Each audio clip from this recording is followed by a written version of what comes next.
Welcome to Coffee Time, season 4, episode 3.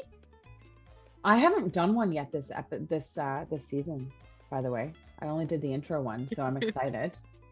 And you of all people, right? We get to work together every single day. So I'm passing it over to you. Introduce yourself. Who is Fanny? Thank you, Mel. So I am Fanny Maroto. I'm the Senior Manager of Learning and Content Solutions. I am located in the Costa Rican office. And what I do is that I lead the content and development team as well as internal communications. Absolutely. So you've been with us. You're just celebrating your 5 years. So round of applause. Congratulations and thank you. You were one of the original to open our Costa Rica branch. Tell us a little bit about your career journey. And you almost had a practice call earlier, beginning of this week when we did all the celebrations. Yes. So tell us a little bit about your career journey. So I started off as a facilitator. I was the first facilitator that we had in office. I was there to help launch a couple of portfolios. And around a year after, I moved to content development. So I started creating content solutions for our clients, and then I expanded my role a little bit more towards a global role. And now I am, as I mentioned before, I am overseeing internal communications as well as the content development strategy, where we are outsourcing training content for our clients as well. Amazing. And our clients, both the ones that we offer, contact center or omni-channel type of solutions, but we also have some clients that only do content as a professional service with us, correct? Correct. We have a couple of clients that have been with us for the past 4 years that we handle all their training solutions and as well as their LMS. And we also create for projects, so that if there is a client that reaches out to us asking for help with the release of a software or whenever they have any learning gaps that they require help, we create the program for them. So that's fantastic. And you have a team of about 12, I do believe? 15. 15. Wow, 15 content developers, all come with a fantastic background. Also, I will say that we've had some internal growth within that team, meaning that tell us a little bit about who we've recently added to the team and what their background was. So we hire mainly people with 2 different backgrounds, either people that have very strong background in learning and education, but also people who have a great background on graphic design, so that we can take the best out of both worlds and put it together. We recently have hired actually people that were on the phones that have a lot of experience talking to our customers, right? Collecting, doing great customer service. And what we are doing is that we are training them based on their background that they have, but we are training them so that they can deliver the content while adding their expertise to it. And they've been doing a really good job. Absolutely. And that's where I was going with that, is really, we have a lot of skilled folks who have the education and the background in instructional design and graphic design. And what we're doing now is taking some of our internal goslings and building them up and building their skills and capabilities, leveraging that experience, both in the classroom, because we have some facilitators as well that moved over to the content team, right? So they know what it's like to be in front of a class and helping to bring that content to life using their experience has been a wonderful thing.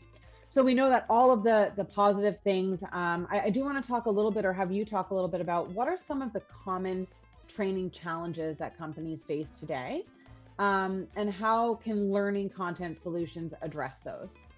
Right. I think that some of the challenges that companies are facing is that businesses right now are very fast paced, so that they can go over, review it in case they need to have more information about it, as well as personalized training.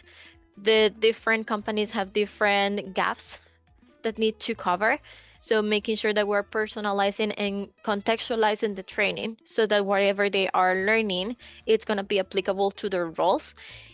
And very importantly, keeping the employees engaged and motivated. A lot of the courses that we're doing when we're in a business is not exactly something that they take because they want to do it, but they need to understand the importance. So making sure that once they do, they understand how relevant it is for the role. We need to make sure that, as I said before, is contextualized, is authentic, so that they can truly see the value. Absolutely. And how has technology influenced the delivery of learning content solutions? And are there any trends that you're seeing in the industry right now? Yeah, so now people want to learn and have the answers right away for them, right? They don't want to wait. They want to be able to search with a keyword and get the answer that they are looking for. They are getting away from the traditional setting of being in a classroom and having a facilitator just lecturing, right? They want to be able to be hands-on. They want to be able to practice. They want to be able to play with an environment, a test environment that is going to help them make safe mistakes, right? So making sure that they can play, making sure that they can make mistakes, making sure that they have access to what they need, and very importantly, access to content that they are going to be able to review later on to reinforce their knowledge. Absolutely, absolutely. And I think that that's the day of, right, we have our cell phones. We've grown up now with Google. I told my kids, by the way, that I'm older than Google the other day, and they were quite shocked and could not believe that I was older than Google. But when we think of the demographic that is growing up within our organization or in the workforce overall, they are coming from, it's not about memorizing content anymore. It's about how easily and resourceful you can be as an employee, as a lifelong learner, in obtaining access to that information. And I think that that's absolutely fantastic that we're adopting that into the learning content solutions that we offer. Tell us a little bit about, you mentioned that you have some clients that you work with, both externally and internally. What steps do you follow when you're working with a client, from needs analysis all the way to delivering that content? Walk us through a little bit what that process looks like. Right. So the very first thing that we do is, as you mentioned, we perform the learning needs analysis. So during this stage, what we do is that we really talk to our clients to understand what is the gap that they are facing and how is it that we can help them. More than that, we also look at what is the way in which it's going to be best for the learners to deliver the content. If we're looking at a video, at a micro-learning, a computer-based training, facilitator-led content, what type of content is best for their employees. In addition, we look at the client voice. So we want to make sure that the content that we create is relevant for their company, but also transmits their values, their objectives, the purpose, their goals. It's also there. We brand it, making sure that it looks like them, right? And then what we do is that we start doing research. We start gathering the information so that we can come up with a proposal for the clients, so that they can see a little bit of what is our vision towards learning. We have great learning consultants that they guide our clients towards what they need, right? Sometimes we know what we want, but we really don't know a lot of what we need. So we guide them towards what is going to give them the best results for their people. And later on, depending on the scope and depending on the type of client that we're working on, we define our recurrency touch points, let's say, so that we can gather, we can review the content, we define what is our schedule for content delivery, for feedback application, as well as the launch date. During all that process, in terms of content creation, we go through different stages, such as storyboarding, right?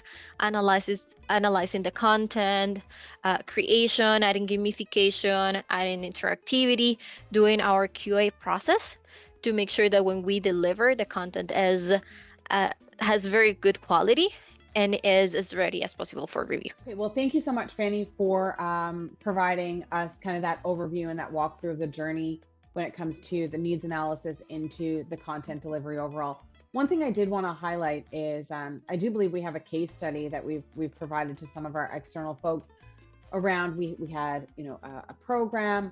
It was a 6-week-long program. We were seeing low certification rates. It was a certification required, low certification rates, and a little bit of attrition during that 6-week time frame. You and the team had gone in, you met with the client, You walked through all the training curriculum. We actually reduced that training time Correct. to 4 weeks, which is fantastic. And what we did do also, or what I say we, you and the team had done, was you had also increased our certification rates and our speed to proficiency for our new hires. So I really just wanted to highlight and celebrate that.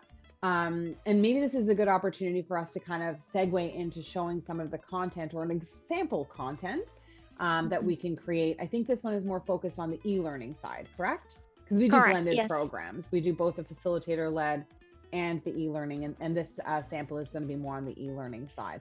So you want to take 30 seconds or so to walk us through that? Of course. So this is just an example of the e-learning that we have created in the past. So it's about managing a customer service team. So something that you're going to see is that we use Articulate, right? And we complement it with the use of Rise on a storyline to make sure that we can add the interactivity and gamification that it is required. So when you see the content, you're going to observe that we like to highlight the very important items that they are going to be reading so that we make sure that they know what to pay attention to. We include a lot of flashcards and visual aids to help visual learners read and understand the content, but also to break the text a little bit. And in those, you also have interactions in which they can play, they can be able to go over the information and say like, okay, what are you going to be adding in here, of course, based on the content. And something very important is that we always give them immediate feedback. So either you did it right and we're going to explain you why it was correct, or you didn't wrong and we're using that as a teaching moment so that you understand why is it that your response was not the most relevant at the moment. Something that I said before is that nowadays we learn by doing and playing. So that's also something that we do. We make sure that we check understanding while playing, while making sure that they can review the information, and again, constant feedback. And adding in a little bit of that auditory learning as well. I can hear that through the sound. So really well done on that. Correct. And we also implement the storytelling to make sure that they can relate to what they are reading. Again, part of making it contextualized. This is an example of a little bit of a storytelling, placing a real life example. Well, this is fantastic, Fanny. And the customer hangs up. Listen to that. I haven't heard that sound in a really long time. Now with cell phones and just like I just get cut off and I'm like, hello, are you still there? They don't have that sound anymore. What it is that you and the content team can do, and that's just the e-learning side. We haven't even taken it into the facilitator led, the speaker's notes, the participant guides and the interactive editable participant guides for various businesses. The one thing that I did want to highlight that's gotten quite a lot of attention is the approach that you have created, which is called shadowing with a purpose. So do you want to talk a little bit about shadowing with a purpose? Right. So I think the shadowing is a very common practice that we have around businesses. That is pretty much that you go and you are mentored by a person that has been in the job for a longer time and you are able to observe them doing the job, right? What happens in there is that sometimes we don't know what to observe, or we don't have an agenda of items to go over. So that's exactly what we did. When we talk about shadowing with a purpose, what we're looking at is making sure that our learners know exactly what to look for.